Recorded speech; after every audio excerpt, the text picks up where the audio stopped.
গরম, 41-42 এতটাই গরম পড়ছে, যার কারণে মানুষের জীবন নাবিশ্বাস হয়ে যাচ্ছে, চলাফেরা করা খুবই কঠিন। লক্ষ লক্ষ গুণ উপরে আমাদের মাথার উপরে।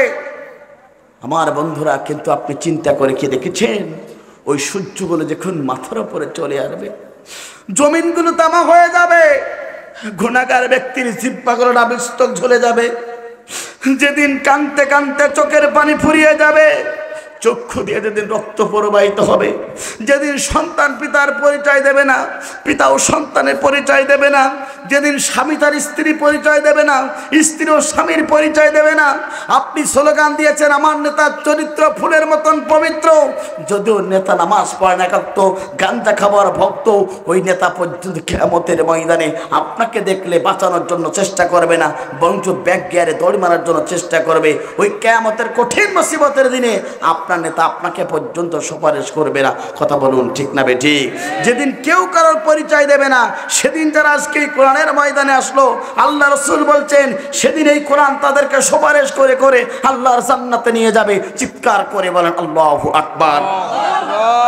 উপস্থিতি, সুতরাং আপনার আমার জীবনটা যদি কোরআন মোতাবেক সাজাতে পারেন, এই কোরআন আপনাকে সুপারিশ করে করে জান্নাতে প্রবেশ করার ব্যবস্থা গ্রহণ করবে। আর আমি যদি সেই কোরআনের বিপক্ষে অবস্থান নেই, আপনি কোরআনের সুপারিশ পাবেন না, বরঞ্চ আপনি আল্লাহর কোরআনের মামলা খেয়ে আপনাকে জাহান্নামে পর্যন্ত যাওয়া লাগতে পারে। কথা বলুন ঠিক না বেঠিক? ফির উপস্থিতি, এই জন্যে আপনাদেরকে লক্ষ্য করে বলতে চাই, এই কোরআন আপনাকে ডাকছে হেদায়েতের দিকে, এই কোরআন আপনাকে ডাকছে জান্নাতের দিকে। আর আমি সেই কোরআন মানতে চাই না। আজকে যদি কোরআনের সমাজে বাংলাদেশে চালু থাকতো, এদেশের দুর্নীতি, ধর্ষণ, চুরি, বদমাইশ সব কিছু বন্ধ হয়ে যেত। আপনার আমার খামের ট্যাক্সের টাকা দিয়ে বড় বড় এসি রুমেতে থাকে, আর বড় বড় কথা ইসলাম বিরোধী, কোরআন বিরোধী বক্তব্য ছাড়ে।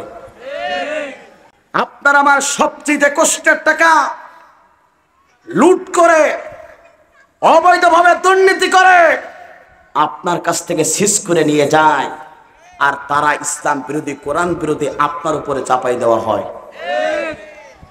উপস্থিতি, সুতরাং এখনো আপনাকে সচেতন হতে হবে।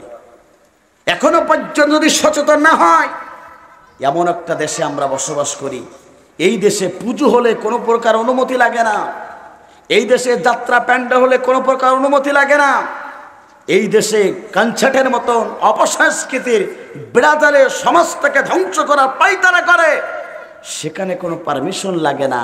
কিন্তু জমিন যার, আসমান যার, হায়াতের মালিক, রিজিকের মালিক সব তিনি দিয়েছেন, সেই দরবের এলাই থেকে কনস্টিটিউশন, সংবিধান আপনার আমার জন্য আসলো।